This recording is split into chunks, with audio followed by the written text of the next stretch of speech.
Okay, let's talk about how we can bring emotional intelligence into a classroom. So if you're a teacher or an educator, this goes for if you are with really little kids. I'm talking like toddlers or preschool age kids right through up until high school, right? There are so many ways in which you can just simply and practically infuse some emotional intelligence, like strategies and techniques, into the classroom. So I talk a lot about the fact that the emotional intelligence work, so to speak, the work has to start with us. So if you're a teacher or an educator, this is where things begin when you start to shift your way of being and your mindset, to be honest. And I think your beliefs around emotions, your own emotions, and then those of your students as well. Because very often, if you're like the majority of us, emotions can be inconvenient and they can be frustrating and they can be draining and they can be overwhelming, and it can be really hard to know how to handle them. So I want to kind of shift that paradigm for everyone. I want us to really start to get back to, I want to say like the basics, the actual, like what is the truth and the value and why we have emotions. They're actually really natural, normal, healthy. They're lessons. They're kind of telling us or teaching us things. They're sending us messages. So this is kind of the perspective, I guess, that I want us all to have. This goes for whether or not you're a teacher or an educator or you're a parent or just anyone, right? If you're a human, this is going to be valuable for you. Okay, so I've got about 5 ways that we can bring emotional intelligence into a classroom. So you may want to write these down. You may want to pause this and take some notes and reflect on how could I do that with my students or the kids that I work with or live with, right? Maybe you're a therapist. This is going to be just as helpful. Okay, so first one, let's dive straight into it. First one is the emotional check-in. This sounds quite easy. It sounds really simple, and I don't want to overcomplicate it, but it does take just a couple of minutes for you to set aside the time. Maybe like the start of the day is a really great one, but you could do it at the end of the day, the end of the class day, or as the kids are coming in. It's really simple and quick. It doesn't have to take long. So it would be asking maybe the students to share how they're feeling using a simple tool like an emotion wheel or a poster. I've got emotion wheels on my website. I have a kids version, an adults version. You could do something as simple as a thumbs up or a thumbs down. If you know or if you feel or sense that a student isn't as open or willing to talk, or they don't feel comfortable, give them the option. You can say a word, you can point to the word on the emotion wheel or the poster, or you can give me a thumbs up or thumbs down. Right? There's almost like no expectation that the child has to explain how they're feeling, because imagine if you have a child who has, and there's so many, tons of things going on at home, lots of things going on with friendships or with their academics that are causing them, to feel stressed or upset or, less than. We don't want these kids to feel like, oh my God, I have to talk about how I'm feeling. I'm not feeling good. I don't know how to do that, or it's embarrassing. I don't want everyone to know. Give them those options. Okay, so that's my first one. And this actually really helps kids or students to name and to recognize their emotions. Okay, this is like the first step in managing them.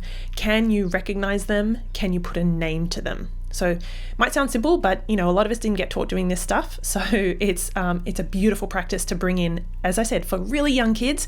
You can do it for not old.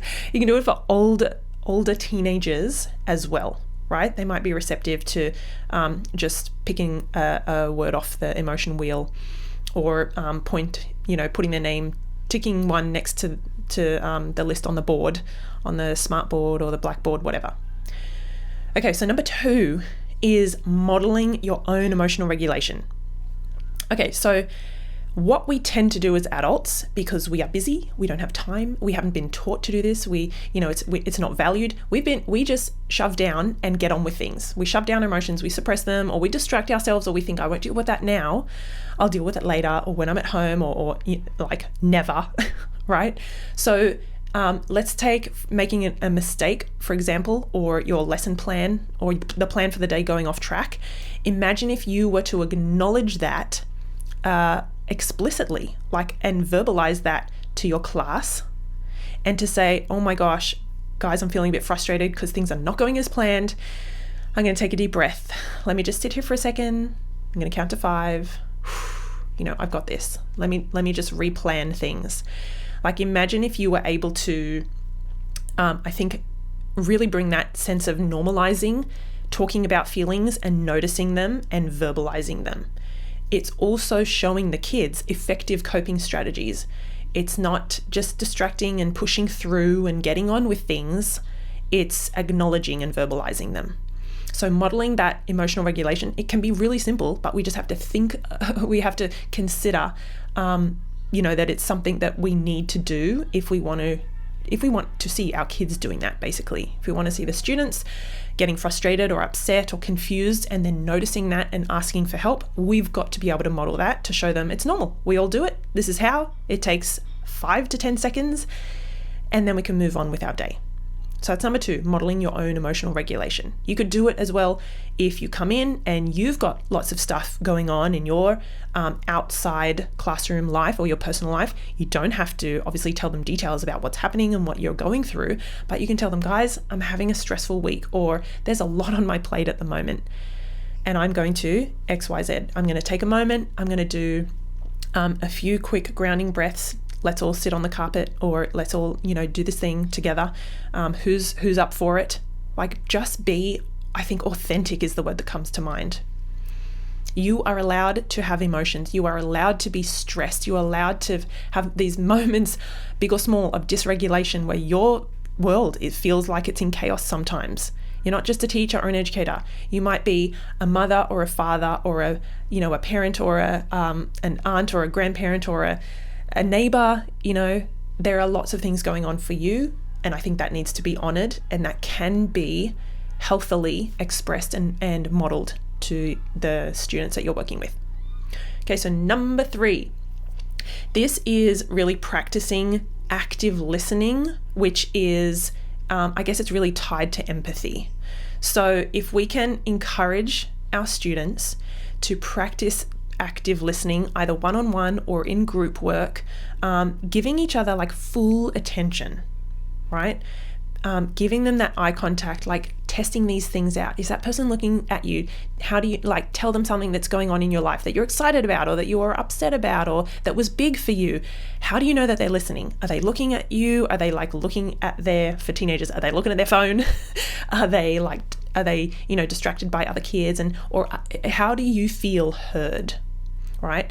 So talking about that, having conversations about what it means to really be heard and to actively listen to someone. I think that is really powerful. And I think a lot of us, as I said before, we're too busy and we don't listen. And we've got one ear on our emails or our phone, or one, half our brain on our work and what's coming up in the day. So active listening, and I guess another strategy within that, as well as the eye contact and things like that, is that concept of being able to repeat back what that person is trying to say or is articulating. Sometimes, we don't use the best way to explain things, but to be able to listen between the lines, if that makes sense, then we're teaching kids to, really actually have that person feel heard and understood, rather than just repeating back, the dry kind of words that they're saying. That really does build empathy. Obviously, it's a key component of empathy. Like, I feel like you get me and you're listening and you're going through it with me, or you're experiencing it with me. Okay, number 4 is integrating some kind of mindful exercises during the day with your students. Doesn't have to be a half hour. Like, who has half an hour in the day in the curriculum? Like, it's packed already. I know it is packed. So even if it might be like when you are coming back in from lunch with the younger kids, if they've been out in the playground and they're all a bit like, especially when it's like a windy day, there could be, I don't know what is with the weather, but also when it's really hot, like kids come in from recess or lunch and their breaks, and it's just like they're all over the place. So this helps to ground them. It's a really cool emotional intelligence technique to use some kind of grounding mindfulness exercise, and it can take 10 minutes. And I promise you, 10 minutes out of the busy day will actually probably buy you time for the rest of the day, because the students will be more centered, more grounded, more attentive, more able to focus, and in a better place to learn.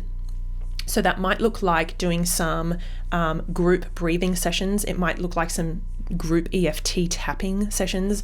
It might look like teaching them a quick body scan, closing our eyes, noticing the feelings in our body and the sensations. Where do you feel it? Do you feel anything in your head? Does anyone have a headache? Do you feel it in your chest? Does anyone have tension in their chest? Do you feel like your arms or your legs are tired or floppy or buzzy? What does your tummy feel like? Like this stuff, this is what I'm speaking to here is technically called interoception. It is one of the 8 senses, and our ability to really tune in and check in with our body and what that is telling us, what it needs and how it feels, right? When we can do that, we can employ some coping strategies, and then our students and us, we are better able to focus and attend and learn. Okay, so these are really great for obviously self-awareness, but also for self-regulation. So it's kind of hitting like multiple points of emotional intelligence. I really love that one. Number 5, okay, we're up to teaching conflict resolution skills. Oh, okay. You can use real life situations, age appropriate, to help teach your students how to resolve conflict maturely, productively, maybe appropriately, with some mutually beneficial solutions, right? So if we can teach our kids to acknowledge and know, like, there are problems that happen, plans go off track, conflict that arises, friendships, arguments like that, I think that stuff is universal. In any country, at any age, there are conflicts, right? With little kids, it looks like maybe grabbing or snatching. With older kids, maybe it looks like pushing and hitting. And maybe, teenagers, it could be like, excluding, or, other kind of aggressive behaviors and things like that. So, or passive aggressive, I should say. So anyway, conflict is universal. Let's teach kids through modeling, role play, and things like that, really getting them to think about, this is how I feel in the situation. I wonder how that other person feels. Taking that on board as that is true, how other people feel and other people's experience is as true for them as yours are for you. So my emotions are very true for me, and you can't argue with that. My experience of the situation is very true. Don't argue with me about how I feel and how it felt when you said that. But really shining the light on in conflict that other people's emotions and experience are as true for them as yours are for you. That is massive, right? I don't think a lot of us got taught that at all. So helping teach kids conflict resolution, it sounds huge, but you could just do little bit by little bit. And use real life examples, use things on the fly. Like if you can take 5 minutes to grab everyone's attention, you can do it in mini groups or one-on-one, or you could do it as a whole class and go, hey guys, I just noticed that there's been some arguments and disagreements about using the scissors or sharing the glue sticks for younger kids, or how to work as a group project with your history assignment for older ones. Like, let's talk about how to resolve conflict, how to sort through the disagreements and the arguments, and when it feels like someone isn't listening or someone isn't treating you right, let's talk about that, because that happens, guys, all the time. It happens with kids, it happens with us adults and us teachers. Let me give you some skills and techniques to work on this. And I would actually use the adult words, conflict resolution, resolving or solving conflict, right? There's no need to shy away and say, kind of dumb down the language, I want to say. Like, for little kids, you can even talk about conflict, and conflict means, that clashing or the arguments, or when two people are not on the same page and they are getting really mad at each other. Like, this is what conflict is. Teach them, I think, those words. I think that's really, really helpful. And we're giving them the language to, imagine if you heard a 5-year-old say, I had a conflict today, but I was trying, to sort it out, and we solved some problems. Or I wonder how you can help me solve the problem because we had a conflict. Oh my goodness, that would be amazing. Okay, we're still getting taught this in our 30s and 40s and beyond because we didn't get taught it as kids. Okay, so they are 5 ways in which we can bring emotional intelligence into the classroom. By the way, as I said, this goes for if you are a therapist, if you're a medical professional, if you are just an adult in the workplace. Like, you can focus on these yourself. Think, okay, how am I going to active listen today? What might that look like with that person who constantly comes to me and is, debriefing or offloading? Like, how can I make them feel heard? And then move on, set a boundary perhaps, and get on with my work? How can I maybe do some mindfulness today to help me keep grounded? Because I know by lunchtime every day I get a headache because I've just got so much on my plate. Like, this stuff applies to ourselves as well. And I would argue that this is where we begin. Okay, we begin with us. If we want to raise emotionally intelligent kids, we have to first become emotionally intelligent parents. If we want to infuse this into our classroom or our workplace, we have to start first infusing it into our own life. We have to, I think, embody it ourselves. So even if you just take one thing out of those 5 and think, this is the one that really calls out to me, that resonates with me, and this is where I'm going to start doing it. Maybe I need to start with myself. Right? I'm not going to do it with my kids or my husband or my neighbor or my students or whatever. I'm just going to start focusing on it myself. The last thing I will say is just popped into my mind, but I'm going to add it in as a number 6 is the power of journaling and reflection. It is really, really practical and really beneficial for us to be able to jot down in words, get it out of your brain, the power of sorting out your thoughts and actually putting them on paper. That it just employs different parts of the brain and different parts of our ability to learn and reflect. Get it out on paper. Even if you jot it down in the notes app in your phone, I do that a lot. I'll jot something down if I'm in the car or out at the shopping center, and I will just remove it from my brain, but be able to come back to it and reflect on it. And possibly even reframe. I wonder what else was going on in there, in that moment. I wonder why that person did that, and I wonder why that triggered me so much. It wouldn't usually, or it always does. Either one of those. What is the meaning behind that? So that's kind of my last point. I guess it's about journaling and reflection. This is a really powerful way to learn. It's very hard to do this emotional intelligence stuff in the moment, in the heat of the moment when it's happening. You can get there, but it takes practice. I've been doing this for 5 years solidly and a little bit before that. And I'm now at the space where I can, in the moment, I'm oh my God, I see this happening. Oh, I'm getting really triggered. Oh, I can feel the tension in my chest. And, I know I need to step away. But that has taken time.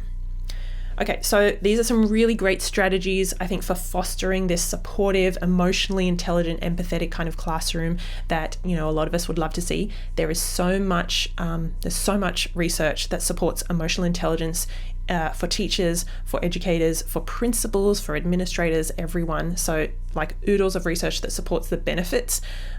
People are less stressed, they report less conflict, less bullying, more joy, more connection, more cohesion in the classroom. Kids learn better. Teachers have less absenteeism, less disengagement.